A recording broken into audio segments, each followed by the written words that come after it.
আসসালামু আলাইকুম। আমরা চলে আসলাম বৃষ্টি ভেজা দিনে।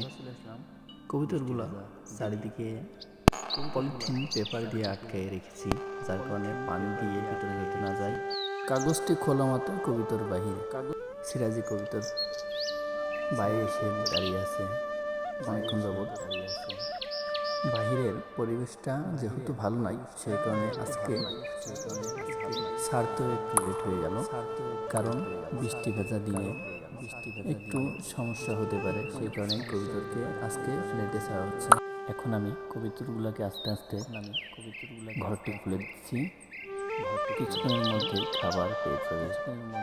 এখন কবুতরগুলোকে খাবার দিতে হবে। আমি এখন চলে আসলাম পানি এবং বৃষ্টি যেহেতু হয়েছে কিছু খাবার দিয়ে কবুতর গুলারে ছেড়ে দিই।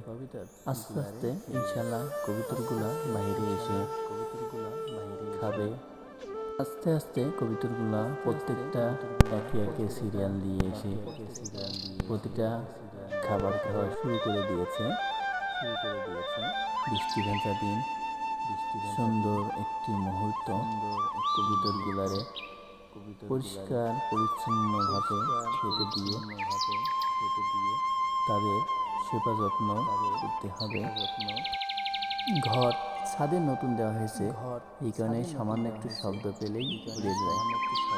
যেহেতু নতুন ঘর, নতুন পরিবেশে খাপ খাইয়ে আস্তে আস্তে কবুতরগুলারেও খাপ খাইয়ে নিবে ইনশাল্লাহ। হালকা হালকা বৃষ্টি হয়েছে, যার কারণে পানি বেঁধে আছে অল্প। কবুতর পালন একটি শখের জিনিস, যা অনেকের পছন্দ নয়, আবার কারোর খুবই পছন্দের একটি জিনিস। কবুতর পালন পদ্ধতি অনেকে অন্যভাবে নিতে পারে, কিন্তু কবুতর পালন পদ্ধতিটা আসলেই একটি সুন্দর পায়রা, সুন্দর একটি শখের জিনিস। সবাই এটা পোষ মানাতে পারে না। গত রাত থেকে বৃষ্টি হয়েছে, যার কারণে ছাদেও পানি বেঁধে আছে।